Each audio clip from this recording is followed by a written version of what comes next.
walang hope either through death or resignation. Lahat ng kami na mga officials sa Roman Curia, kami, parang resigned kami, stop ang aming responsibility. No? Kaya wala. No? Pero tuloy yung charity arm ng Curia. Yun, walang expiration yun. Kay Papa o wala, tuloy yun. No? Kaya habang nasa conclave, tuloy yung service and it does not depend on the Pope sitting pa sa Pati yung tawag dito, penitentiary, yung sa mga indulgences and forgiveness of sins, tuloy yun. So kita-kita natin ang puso ng simbahan. May mga bagay na hindi pwede itigil. Yung mercy and charity to the poor. Hindi natawa na nga kayo. Walang makapaniwala na introvert ako. Kaya ang sabi sa atin ng spiritual director Robbie, na nakikita ko kung gaano ka napapagod kapag kayong pero kasi kailangan sa ministry na lalabas ka, ganyan.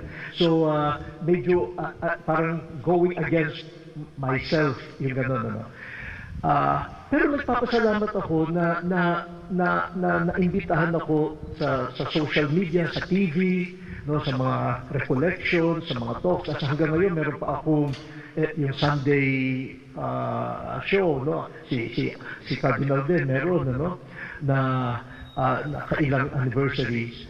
At meron ding may advantage in the sense na you bring the mission sa ganitong space, the digital space, na ngayon halos lahat ng tao nakakonekta . Sabi nga nila, ito bagong continent, the digital continent. Pero sabi ko, parang hindi na yung continent . Yung continent is not only inhabited by us. The continent is in each one of us. No? Kasi lahat tayo connected.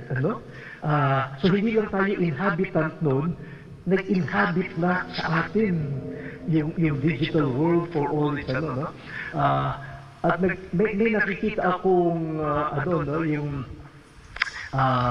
yung reach, yung halimbawa mag-sermon ka sa isang simbahan during a Sunday Mass na sabihin natin may 800 people na nandun. Yun lang 800 na nakakapakinig. Pero dahil sa internet, sa web, ganyan, lumalampas ka sa physical space, ganyan. So may meron ganung advantage.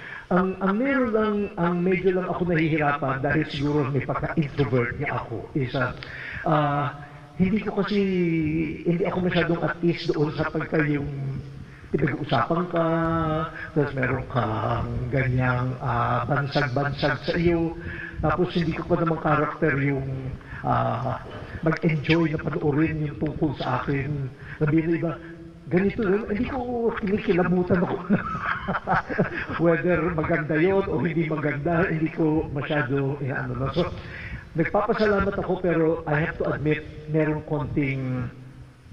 meron ding weight ba na yung ganoong exposure. Tapos, nagkaroon kami ng meeting with Pope Francis noon, ng heads of the dicasteries on the digital technology and AI. Nagkaroon ng document on the ethical, lalo na yung ethical aspect of AI.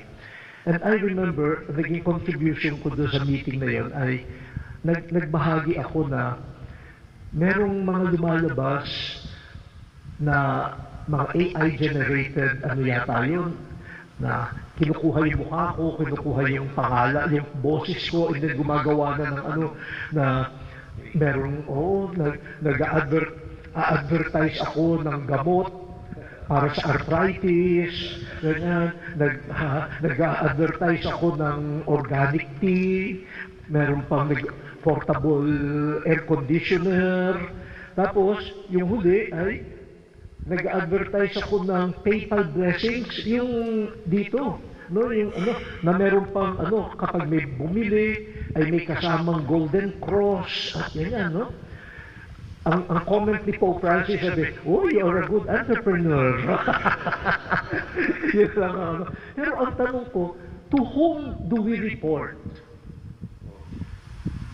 No, and whom will I report? Kasi kung meron kang dapat ko pero hindi mo alam sino ang gumawa nito, no? And then you feel helpless. You feel helpless na and unfortunately some people believe ito nga before the conclave, meron pang mga na pumili na si Pope na kanyang successor, which is tantamount to excommunicating Pope Francis and excommunicating me. Because according to the rules, no, that will invalidate. Kaya akala ng iba, wow, siya pala successor ko. Kung sino man ang gumawa nito, ang gusto, ma-excommunicate ako.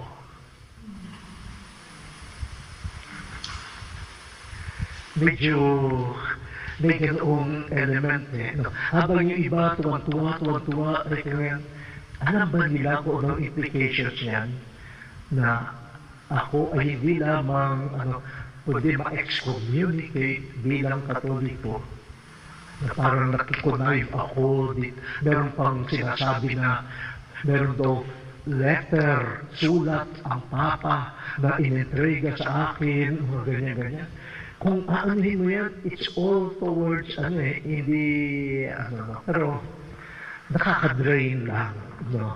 Aaminin ko, nakakapagod ng pero tingnan na rin natin yung the potentials for evangelization of hindi na lahat gumagawa ng ganong mali, no? And I'm always in contact with the worldwide, tawag nila missionary, digital influencers, digital missionaries. No, most of them are based sa Latin America, so we just have to purify the use of it.